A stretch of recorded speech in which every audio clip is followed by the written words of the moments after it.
Are you looking for something positive and uplifting? If so, you're in the right place. Our mission here at Good News is to find inspiring stories wherever they may occur. And what could be more positive than a 13-year-old boy finally being able to live a somewhat normal life after suffering from strong epileptic episodes for years? My name is Regis, and welcome to this week's edition of Good News. From robots cleaning our ocean of decaying World War II weapons to Sierra Leone banning child marriage, get ready to sit back and relieve some stress. Let's hop over to the United States of America, where geothermal power is on its way to finally take off. If we can produce clean energy using the sun's heat and the wind's power, why can't we use heat from the Earth's core? Well, obviously we can, as the technology for using geothermal energy already exists, but it hasn't gone mainstream yet. The first attempts at using geothermal energy relied on geysers. However, geysers are rare. Most countries don't have any, and if they do, it's not often economically viable to build power plants in the area. So for geothermal energy to become widespread, we need a technology that could be used anywhere.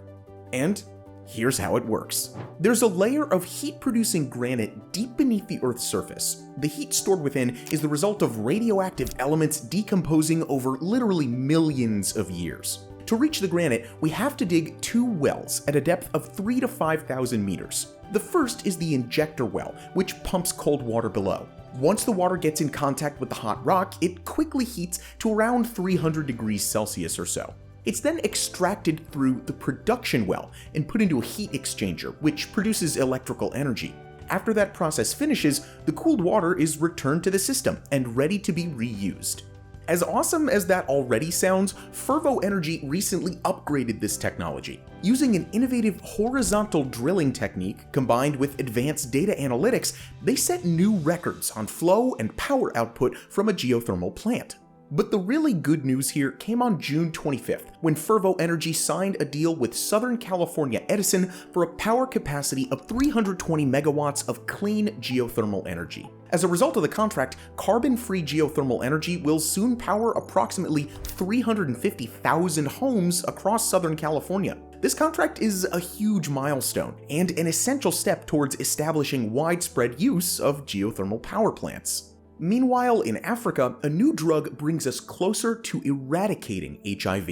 Young people today can't grasp how horrific HIV and AIDS were when they became rampant in the 1980s. And even though we have ways of managing it now, we still haven't been able to eradicate the disease. Today, the HIV pandemic is most severe in Africa. Prevention of the disease is based on using condoms or taking PrEP every day, which stands for pre-exposure prophylaxis. However, buying or owning PrEP carries a certain stigma, so people are reluctant to use it. Even condoms are frowned upon because the person using them is often viewed as already infected with a disease. There were 1.3 million cases of new HIV infections just in 2022, and it became apparent that these preventive measures weren't having the desired effect. We needed something different. That's why a company called Gilead Scientists recently developed a new drug called lenacapavir and decided to do a clinical trial in Uganda and South Africa. Over 2,000 women received the drug over some time, and none of them contracted HIV. Meanwhile, when comparing that with the control groups who received the usual medication, there was still a small amount of them being infected. Another aspect that makes lenacapavir so important is that it needs to be administered only twice a year as an injection. This mitigates the issue of taking daily oral medication, having to go to the doctor often, or being ridiculed by your community. While, as per usual, the trial is still ongoing, these initial results give us hope that HIV will soon become a thing of the past. And that is good news. It's time to put on some warm clothes, as we're about to leave the warmth of Africa and head for the Canadian Arctic Circle. There, the Inuvialuit of Yukon established a vast conservation area in an effort to safeguard their traditional culture, habitats, and wildlife. For the past 5,000 years, the Inuit have inhabited the vast icy territory spanning from the southeastern coast of Greenland across Alaska and Canada, and even all the way to Russia.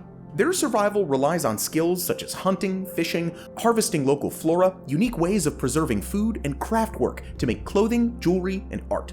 Recently, the Inuvialuit people, who inhabit the northwestern parts of Canada, signed a historical conservation document. The agreement protects an area of 8,500 square kilometers, which is even bigger than Banff National Park, the oldest and arguably most famous national park in Canada. I know it's the one I've heard of the most. The protected area will be instrumental in preserving Inuvialuit culture, identity, and values. At the same time, it'll safeguard wildlife, habitat, and biodiversity of Yukon's eastern north slope.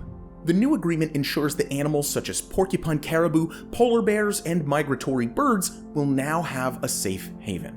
Let's hope that more territories like this can get protected soon so that we can preserve them for our kids and our kids' kids. Now that we've cooled down in the Arctic, let's warm up again with some good news from a small African country. Sierra Leone recently banned child marriage, which gave underage girls much cause for celebration. Even in the 21st century, child marriage is a massive issue across many different parts of the world. According to a UNICEF report in 2020, 800,000 girls in Sierra Leone were married under the age of 18. Half of them even before they turned 15. The practice is widespread in South Asia as well as Africa, with around 12 million underage girls being married every year worldwide.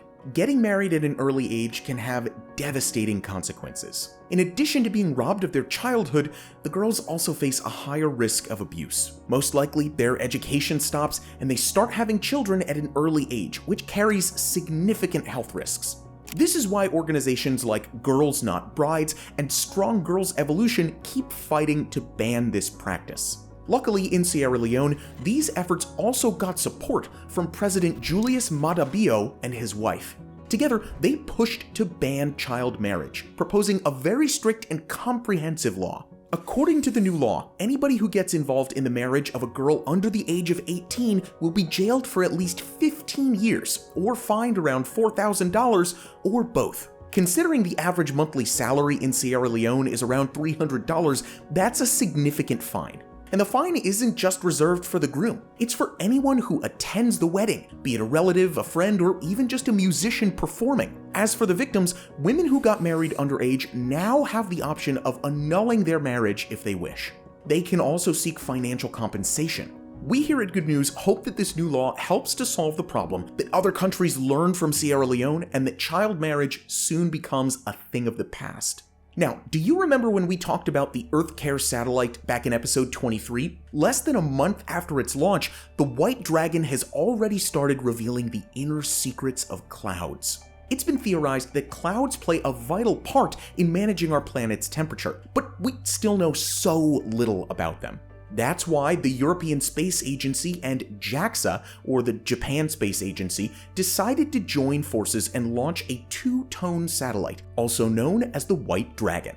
The satellite was launched on May 29th, and we already have the first result. It's an image taken on June 13th by the Japanese-made Cloud Profiling Radar, revealing the detailed internal structure of cloud dynamics over the ocean.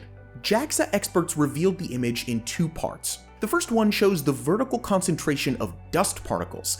The densest part is the center of the cloud, which also contains the largest particles.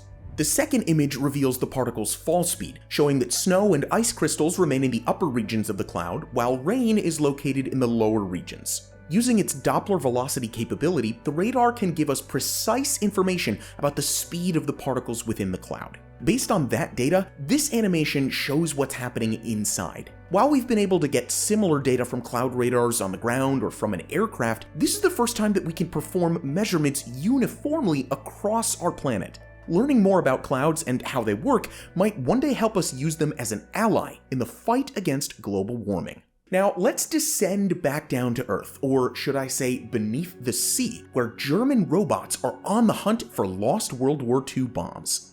It's been over 80 years since World War II, yet there are still an estimated 1.6 million tons of unexploded weapons scattered across the North and Baltic Seas. It's kind of scary to think about bombs taking on the bottom of the sea, right?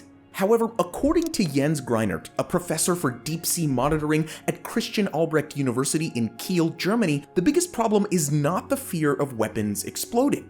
The problem is that these weapons rust, releasing increasing amounts of harmful materials into the ocean as they do so.